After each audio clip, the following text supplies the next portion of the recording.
Hello and welcome. Today I'm going to play Falaise 1944, a game released by TIS, and it is a game of Battles of the World War II system. Battles of the World War II is probably one of the oldest and definitely more complex of the systems ever released in Poland. It is really a detailed system focused on the battalion scale battles of the World War II, and there's a couple of games released in the system, and these games can be divided into two separate kind of games. Some of them, mostly the latest ones, although Falaise is the last one of them, and some of them are focused on the smaller scale battles like Pacific 1941-45, which covers a lot of small battles on the Pacific and two bigger battles like Saipan. And some of these games are a bit bigger.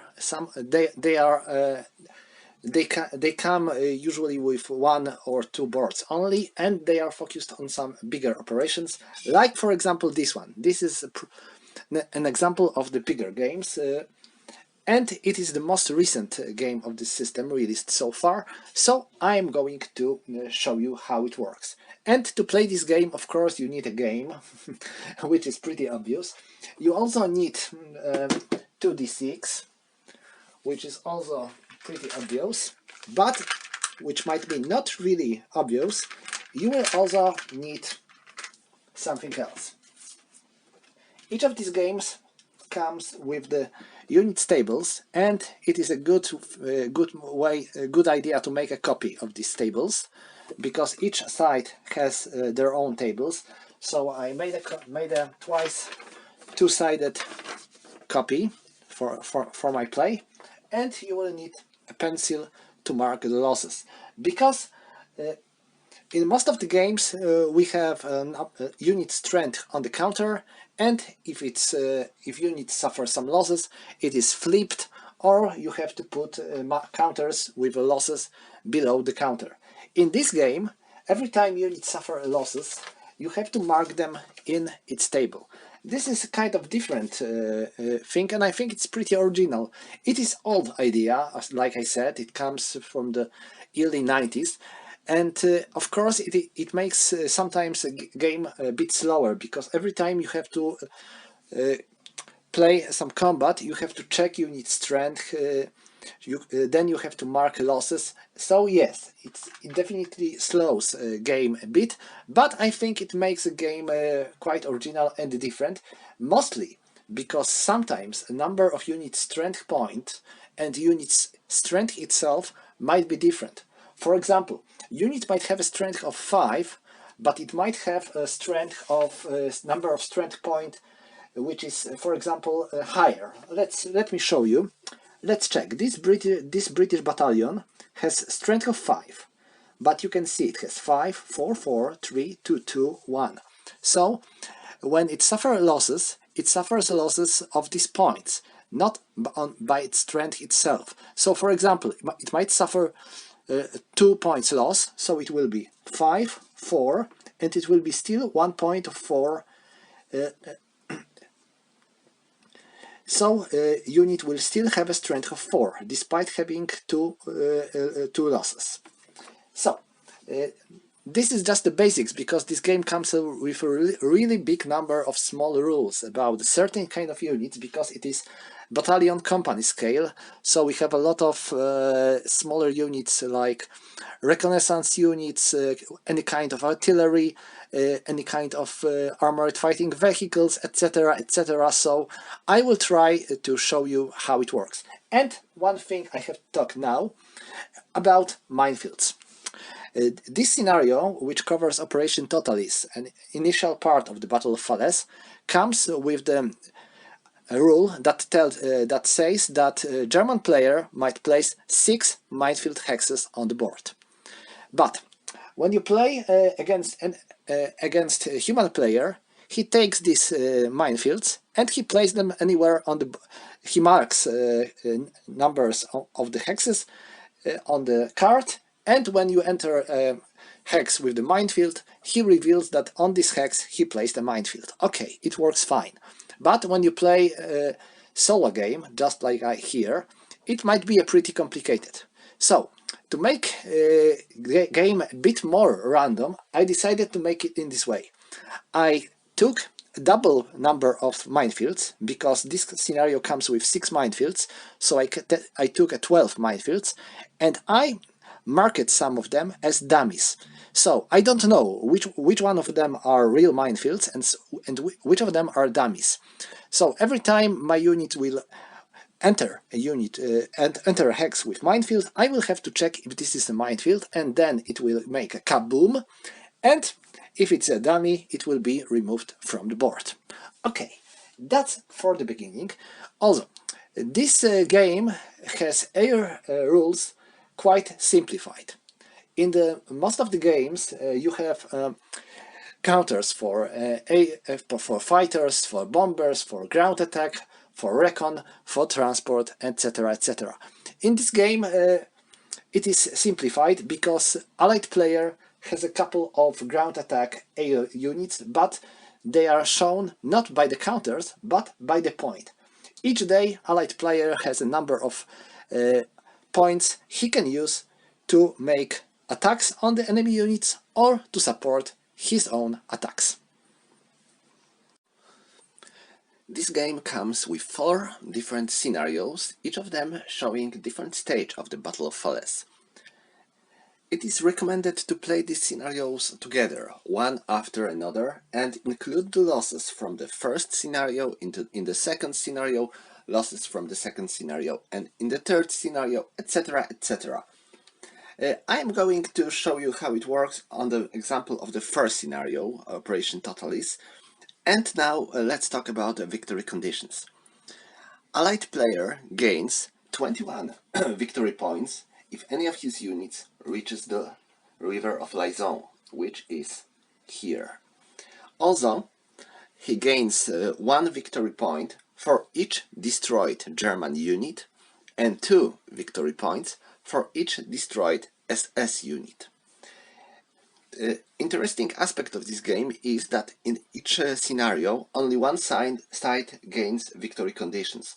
There are 2 scenarios where allies gain a victory points, and 2 scenarios where Germans gain victory points.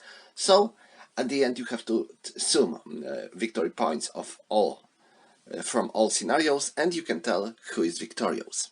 So let's start our game. We are starting with turn 1 of the first day. There are 4 days in this scenario, and each day is divided into 3 stages, 2 daily stages and 1 night stage. Each stage is divided into in a couple of phases. There are 16 phases in total, but don't be afraid, because some of these phases are not actually used in this game. Like, for example, all these stages that are dedicated to the naval actions, because you can see there is no sea around. So, first of all, we are starting with air phase. In some of the older games, a player get air counters with fighters, bombers, ground attack air units, reconnaissance units, transport units, etc., etc. In this game it was simplified. Only allied player has air forces, and they are expressed in the points of ground attack air force. These are the points you can use in the 2 separate ways. One, to perform your own attacks against enemy units, and other, to support your ground attacks against enemy units. And in this phase you can perform your own air attacks. I think I'm not going to do much with my air units. I mean, I have 80 points for the entire day. It's pretty big, of course, but I think I would rather keep these points to support my ground units when they are going to attack the enemy. So I'm not making any actions in this phase now. Next we have air landing phase. Well, we will skip this phase because there are no air landing units in this game. Next we have a barrage phase. Well, in this phase, your artillery is allowed to perform a barrage against the enemy units. Barrage can be quite effective, but it spends a lot of ammo. Yeah, in this game, all the artillery units have their ammo limits for each of the scenario. As for normal artillery, you get a number of ammo points which is equal to the twice number of unit strength. So let me show you.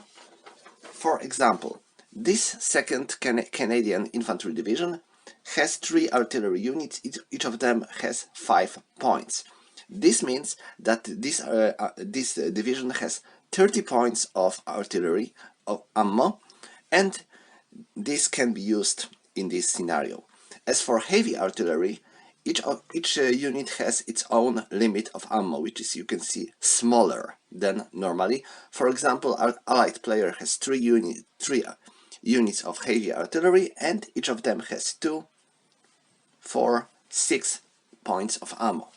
And now, as for barrage costs you 2 ammo points for each of your artillery units being used in such action. So the question is if we really want to perform a barrage, because it is costly. But I think I might try to do so just to show you how the stuff works. So I will use 2 of my heavy artillery units here. Each of them has 8 points, so they have 16 points of total. And they are going to fire on this German unit here. Oh, maybe, wait, they have, let me show you, they have a 30 hexes of range, so their range is pretty impressive. And I think I might use them in some other way. For example, I might try to attack German artillery and somehow eliminate these German artillery units from the game. But the rule says that when you perform a barrage, you have to use at least 3 artillery units and their total strength must be 11 or more. So I will have to use all 3 of my heavy artillery units for this barrage, and each of them has 8, so they will have 24 points of strength. So they will make a pretty impressive force, and my target will be I think this German artillery unit. So I'm firing with 24. This is pretty much. Now I need to check for the table and make my first roll in this game. I have strength of 24 and strength of my target is, let me check, this is 85 German Infantry Division, and this is their 2nd Artillery Unit. Where they are. It has 3. Oh, this is pretty weak target. So, we'll be firing in this table. Why? In this table. Because you have to take unit strength, and this shows you which table you are going to use, and this table is for units that have 1 and to 4 strength points. So this is our target, and we are using more than 21 points of strength of our artillery, so we'll be firing in this verse. We are running d6, and we have -1 because enemy is in the woods. Oh, I got 6. -1 is 5, so 3. This means 3, and this unit has 3 points of strength and 2 points of stamina, so this means that this unit is eliminated because it lost 3 points. They are gone. And now I have to mark that my artillery spent 2 points of ammo each. So I mark it. My ammo, and now that's all for artillery barrage. I don't need to do any more barrage. Now I'm going to go into the next phases, and another phase is going to be sea landing phase. And this is another phase we are going to skip in this game because there are no sea landings. Next we have movement phase, and in this phase initiative player makes his movement. So allied player is initiative player, so he's going to make his actions. First, I will move these combat engineers. Oh, first of all, you can see that this yellow number in the red circle in the right lower corner of the unit, this is unit's movement points. So 1, 2, I am entering enemy zone of control, so I need to stop. And now there is a minefield here, so I need to check if it is real minefield or just a dummy. It is a dummy, so we can skip it. And I move my combat engineers here because they don't have to be that afraid of the losses of the minefields like regular units. So now these 3 Canadian battalions are moving here as well, and now this heavy machine gun battalion move 1, 2. Let's check what kind of minefield we have here. Also a dummy, pretty good. And these 3 battalions are moving here as well. Okay. Now, my next action is going to be here, and my goal is to make attack in the march on this unit. Attack in the march is a special action that allows player to attack during the movement phase. You have to spend at last 2 of your movement points, and you can attack your enemy even if you start in his enemy zone, if his zone of control. But there are certain limitations. You cannot use your artillery to support your attacks, but you can use your air force. Your strength and enemy strength might be reduced because of this attack. And let's check. I'm going to attack here, and I am using 3 infantry points of Canadian 2nd Infantry Division, supported by this 10th Tank Regiment from the Canadian 2nd Armored Brigade. So, they have 15 and they have 10. So they have 25. But when you are attacking, you cannot use more than 24 points from the single hex. You can stack totally of 28, but you cannot use more than 24 in the single hex when you are attacking. So they have 24 because of that, and now they are attacking this German unit. So this German battalion has 4, so there is 24 against 4. Pretty good odds, aren't they? But well, we have to check, because when you are making an attack in march, you can use 2/3 of your strength. So we have 24, and 2/3 of the 24 is 16. So our total strength is 16 now. I am not going to use my ground attack air force, so I am using 16 against 4. So now this is 4-1. Since this unit is fortified, it is using its entire strength. If it would be not 45, it would use its 2/3 as well. But since it is fortified, it is using 4. So we have 16 against 4, so it's 4-1. And now they are in the field fortifications, so it is -1, so it's 3-1. And they are in the woods, so it is -1, so it is 2-1. So our final odds are 2-1. We have to check this in the combat table. Maybe I should move my camera a bit, so you will be able to see combat table, which is here. And now let's make a roll. I got 5. 5 in the 2-1 is 2, 3, 4, 5, B1. This means that defender has to retreat 1 hex. Okay, they cannot retreat here because it is enemy zone of control, so they have to retreat here, right on their own minefield. Now let's check what kind of minefield it is. It is a dummy. Okay, they are lucky. And now attacking unit might enter this hex. And what it gives us?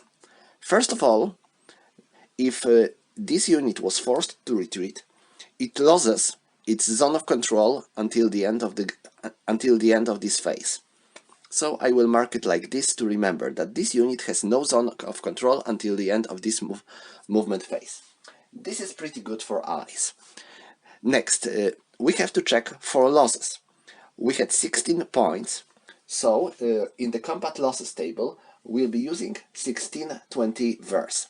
Next, we are checking for modifiers. Enemy was in field fortification, so -1, in the woods, so another -1. So our verse is 610. You can see that this tank has 2 stars. These are combat modifiers, but they do not work when you are attacking unit in the woods. So our verse is 610, so I am making 2d6 roll. I got 6. In the 610 it is nothing. So Germans suffered no losses. They managed to withdraw in order. Now we have to check if allies suffered any losses. German unit had 4, so it's 4-5, +1 because of the woods, +1 because of the fortifications, so it's 11-15, and it is 8. It is -1. So one of the attacking units must suffer 1 strength point, and there is a fan-made rule, but I think it is almost a regular rule that everyone uses, that when your stack or unit suffers losses, the first loss must be always taken from the units with stars. So this tank regiment suffers 1 point loss. This is 10 regiment. Okay, 1 strength point is not, it's not a big deal. And now, because of these actions, we made a safe place for our other units to move. So now I will move these 2 armored battalions. 1, 2, and 3. And now, when they are here, they can be fired by this anti-tank unit.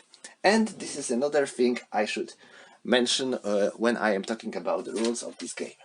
You can see that some of the units have a couple of numbers here. These are mostly artillery, armored, etc., etc. What are these units? These are factors used in the fire combat.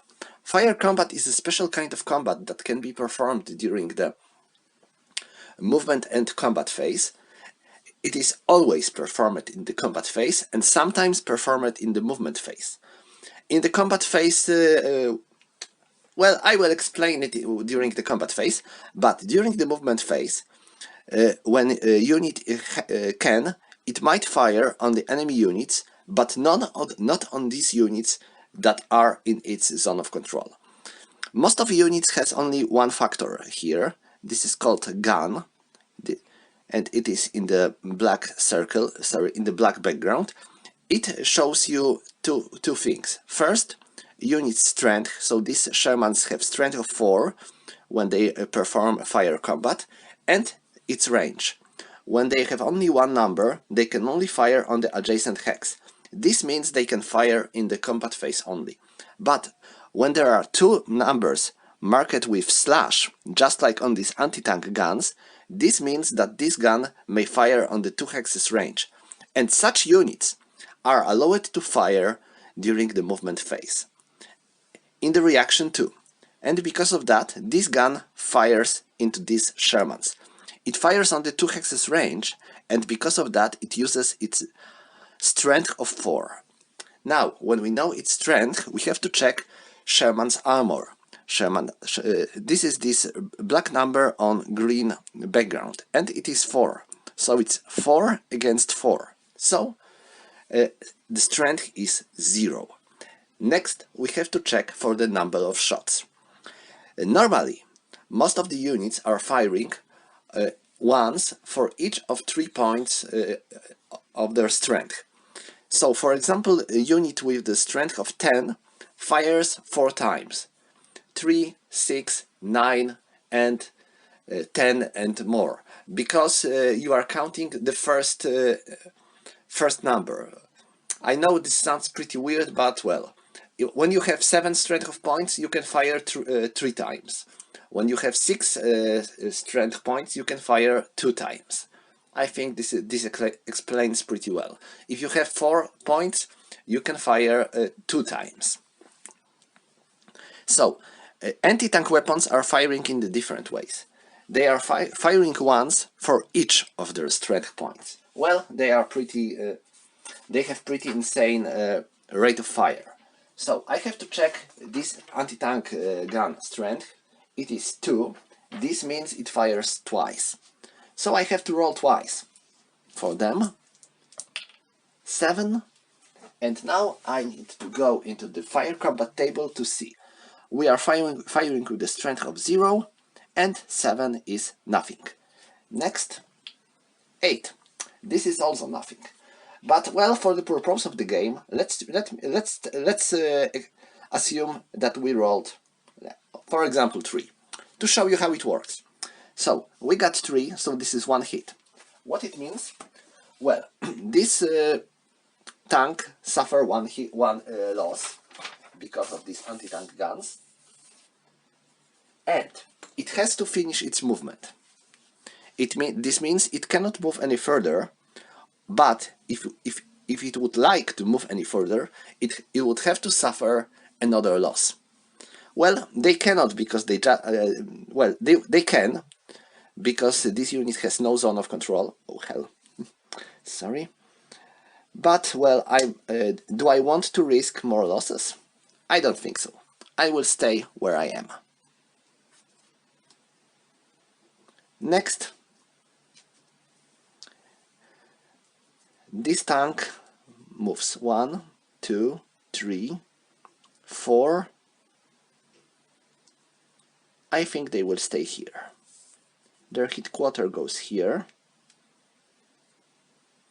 This British tank brigade is going to wait until Brits will make some progress, because its goal is to support British 51 Infantry Division.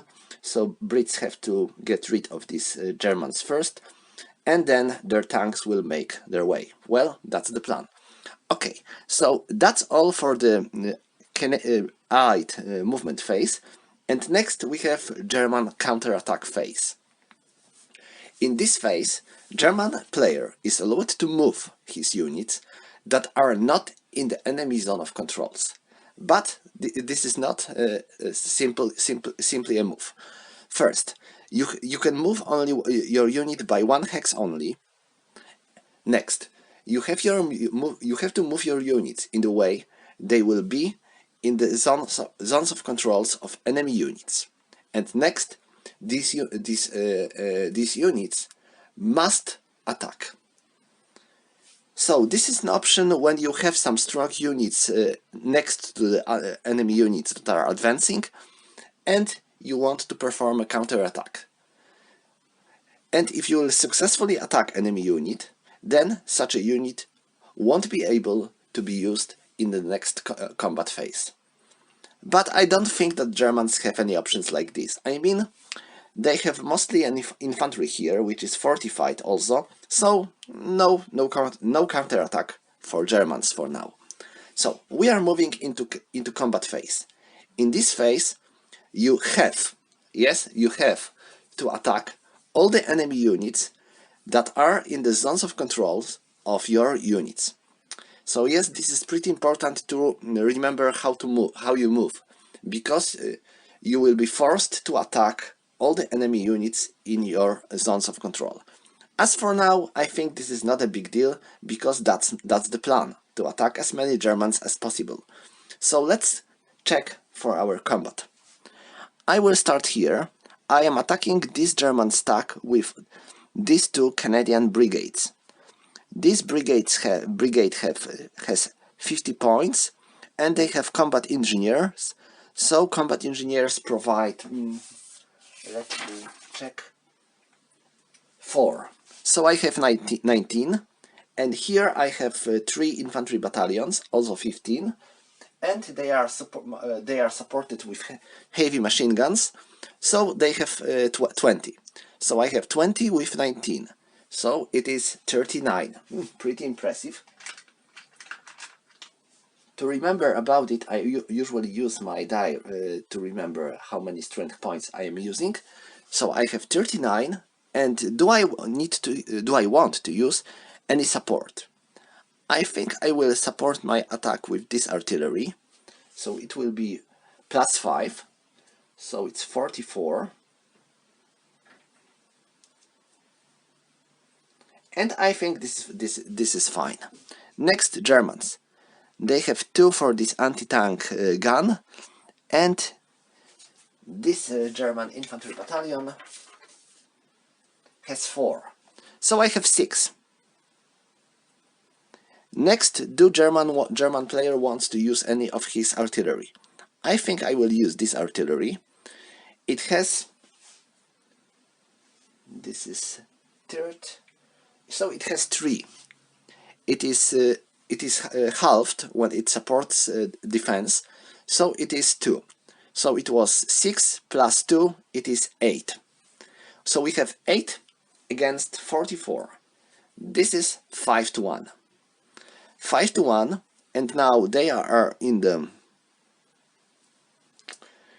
field fortification, so it is 4 to 1, and they are in the woods, so this is 3 to 1. So our odds are 3 to 1. Let's make a roll. 7. 7 in the 3 to 1, it is B1. This means that defender has to retreat 1 hex. And because this is artillery unit, then it has to suffer 1 loss for each hex it retreats. So it moves here, German battalion move here, and I have to reduce this unit's strength by 1 because of the retreat. So yes, artillery is quite vulnerable. But I think it makes sense. And now, since this hex is free from the enemy, I can make a pursuit with one of my stacks. I will make a pursuit with this stack, but without the combat engineers. I will leave them on this hex. And now I have to calculate the losses. Allied player had 44. And wow, this is 2. Pretty good roll. This is 22. And now we have 22. We have to check 41, 45 verse. We have -2 because of the woods and field fortifications. So we are moving to 31, 35, and 2 means that Germans have to suffer 3 points. So I will reduce this battalion's strength by 2, and my anti-tank will suffer 1 more loss. Okay, and now for the Allied losses. We had 8, so it is 610, plus 2, 1620. Let's make a roll. It's 7, 620, 1 point loss for Canadians. So this is 2nd Infantry Division, 1 point loss. And I have to count the artillery ammo spent. So this unit spent 1 point. And that unit also spent 1 ammo.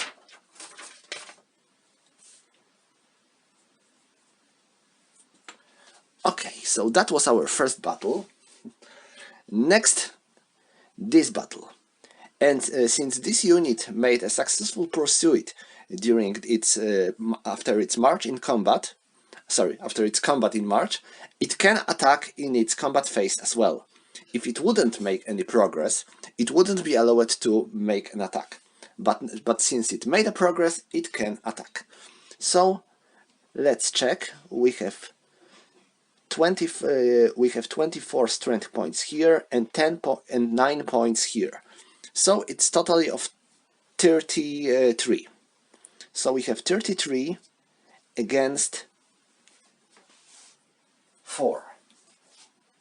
I will use my artillery, another of my artillery units. So I have 34 plus 5.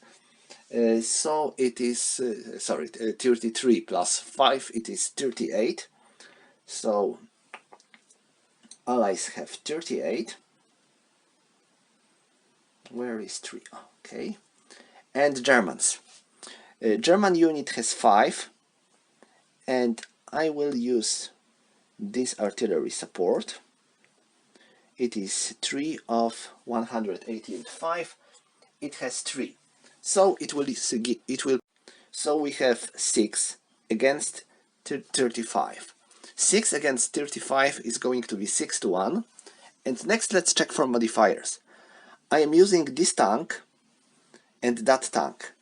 This tank and that tank has same number of stars, so we can only use one of them.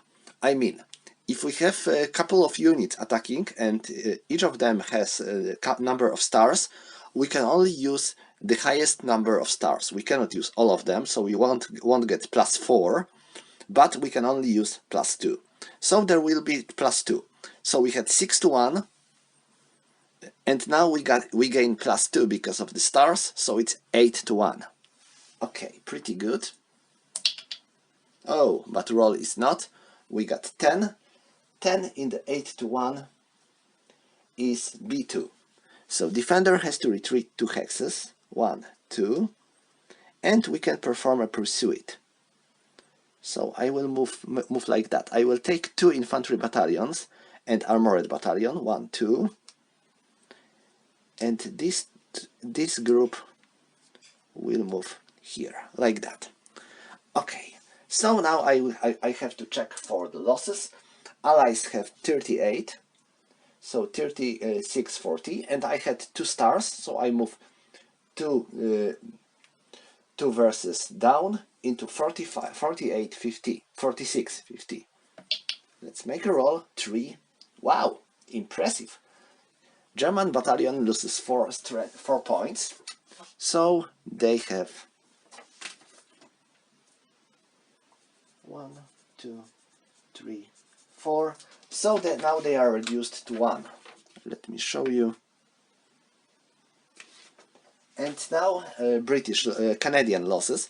Germans had 6, and these stars are also used for the defenders. So we had 6 and -2 because of the 2 stars of the attacker. These are 2, 3 and 9. No losses on Canadian side. Pretty good. Okay, and now I have to mark artillery points being used. So this is 5 and now this is 6. And Germans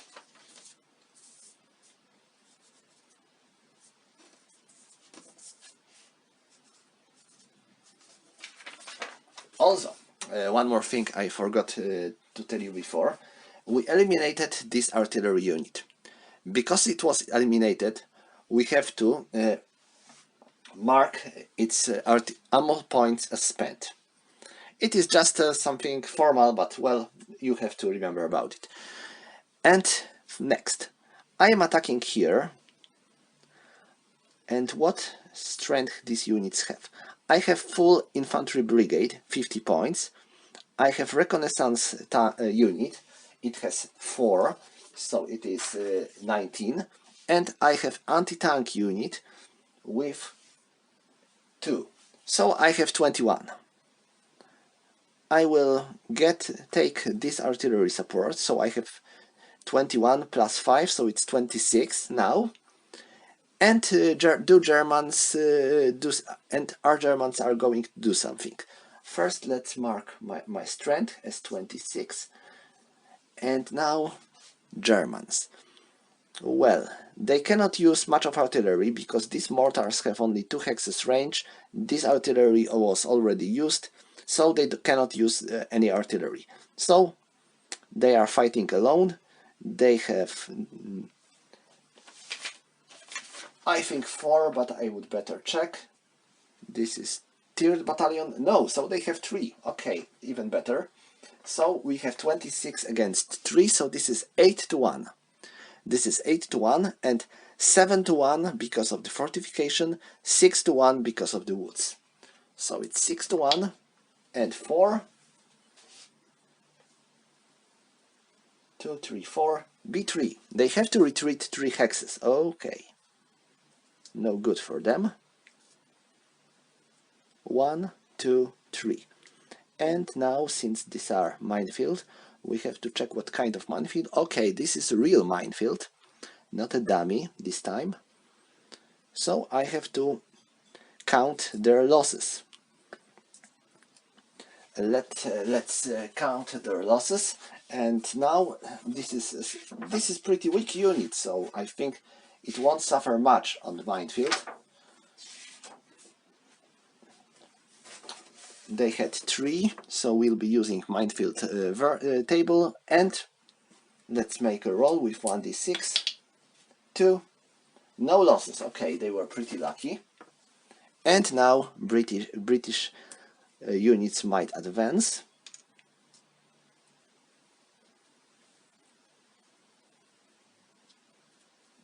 They are advancing here. Okay, and finally losses. Brits have 26, and there were -2 because of the fortifications and the woods. So it is 8, 26, -2, 60, 20, and 8, -1 for Germans. It is 85. And the Germans had 3 plus 2, so 5, 1, 2. No losses for Brits. Okay, that's good. Next combat goes here. We have the entire brigade, so it's 15, plus heavy machine guns, so it is 20. I will use one of my artillery units, so it's 25. 25 against 3. 25 against 3, so it is 8 to 1. And now woods and fortifications, so it is +2. So -2. So it is 6 to 1. 6 to 1 and 6 is B2. So they have to retreat 2 hexes, 1, 2. And Brits are performing their pursuit. I will move like this. These 2 battalions will go here. And these 2 battalions will go there. Okay, and now let's roll for German losses. It was 25. Oh, not bad. 25 -2, 11, 15, and 10.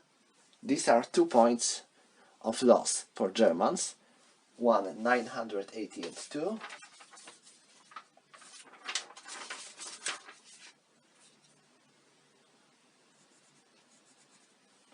Okay, and now British losses. 3, not bad for Germans either. 6, 10, 3, 1 point loss. So this is 152 brigade. It suffers 1 point loss. Okay, and one more attack. I'm going to attack here, and I have 19. I will use my last artillery unit. I have to mark their ammo being spent. So I have 19, 24, 24 against 3. It is 8 to, same situation like there. 23, 8 to 1, -2, 6 to 1. Oh, and one more thing I forgot here. When you have a combat engineers being used in attack, you get +1 modifier. It's not working in defense, it works in attack only. So we had 24 against 3, so it's 8 to 1. We got combat engineers, so we got 9 to 1. And now, because of the field fortifications and the woods, we have -2, so it's 7 to 1. 7 to 1 and 7, this is B2. So they have to retreat 2 hexes. Brits can make a progress. They are moving here. This battalion moves here. And these combat engineers are going to stay here. They will be useful to clear these minefields later. Okay, and let's calculate the losses. Brits had 21-25, -2 because of the woods and fortifications, and what is pretty important, combat engineers modifier is not used for losses. So we got 8, 1 point loss for Germans.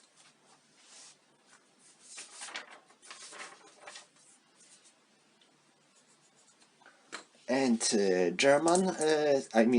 British losses, 6, it is 3 plus 2, 6, 10, no losses for Brits. Okay, that's pretty good. And now, and this concludes the combat phase. Next we have a supply phase. We have to check if any of our units are out of supply. So, all the combats are resolved, we are moving into the supply phase. In the supply phase we have to check if our units are in supply. First we have to check where is our supply base. In this game it is here. Next we have to check if all our units are in supply. And to be in supply, they have to be in the range of the 50 movement points expressed in motorized movement points from the supply base. So you can clearly tell that they are all in supply. Supply lines cannot be traced to the hexes with enemy units or their zones of control. And when you have your headquarter, it can make your line of supply longer. For the divisions, these are 12 movement points more. For the corpses, these are 15 points more. And for the brigades, these are 6 points more. So at the beginning of the game you can clearly tell that all allied units are in supply, especially since friendly units are also carrying the supply.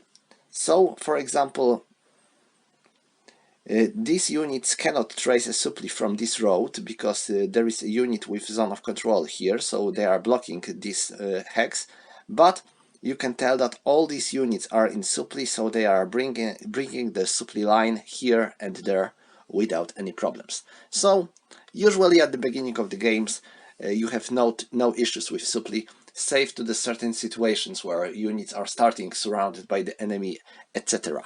So that's all for the supply phase, and next we are moving into the phases of the second player. So now Germans are going to do all the same actions as Allies did before. We are starting with their air phase. They don't have air units in this game, so they cannot do anything. Next, all this sea landing, air landing phase, we can skip them. And artillery barrage phase.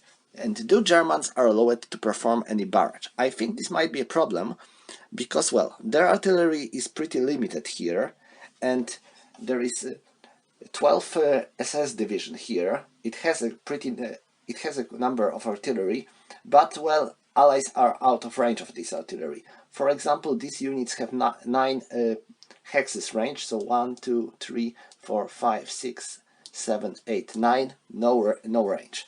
So they cannot perform any barrage against Allies. So let's go into the German movement phase. And what Germans are going to do? I think this wing is in pretty tough situation. So they are going to withdraw into these woods. They are going to withdraw 1, 2, 3, 4. They are going to withdraw into this town.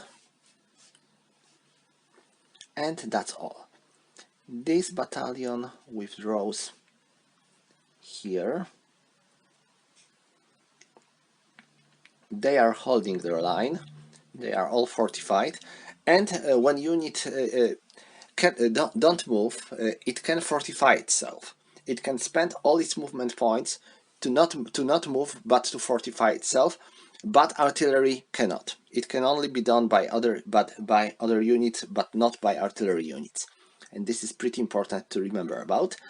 Okay, well, they cannot move because when you are starting your movement point in enemy movement phase in enemy zone of control, then you cannot move in the hex of the zone of control of the same unit. So for example, they are in the zone of controls of this stack and this stack, so they cannot move here nor there, so they are surrounded. And same goes to them. They are also surrounded by the enemy. No good. And now my reserves. I have 12 armored division Hitlerjugend here, and they are mostly my reserve to stop or slow down enemy actions. And I can use it if I want to, but I think I will wait a bit. I will let allies do their stuff with my infantry and see if my infantry will hold the line. I think the most dangerous situation is here, because Brits managed to make their way, surround them, and these guys suffered some losses. So I think I will send them some support with this group. 1, 2, 3, 4, 5. Okay. And I think that's all. I don't have much stuff to do with Germans because their goal is to slow allies down. They are not going to make any counterattacks for now, but to stop enemy from approaching. Okay, and next we have allies counterattack phase. And do allies want to perform any counterattacks? Well, they would love to, but the problem is that you cannot make your counterattacks when your units are already in the enemy zones of control. And most of our units are actually in the zones of control, because they are in this unit zone of control, they are in this unit zone of control, they are not. So they would be able to move here, for example, but they would have to attack these two stacks. It would be pointless, and probably they will suffer heavy losses. So no, I'm not making any counterattacks with allies. And now we have German combat phase. As you probably remember, in this game you have to attack enemy units that are on the adjacent hexes. Yes, that's the fact, but there is one limitation. You don't have to attack when your unit is in the field fortification, or in any other kind of fortification, but in this game there are only field fortifications. So, since these German units are fortified, they don't have to attack Canadians or Brits. They are safe from this obligatory attack, and this is pretty good for them. Can I do any other actions? Yeah, I can. I still have my German artillery unused, and now I can perform attacks with German artillery. You may ask, what is the difference between these regular artillery attacks and artillery barrage?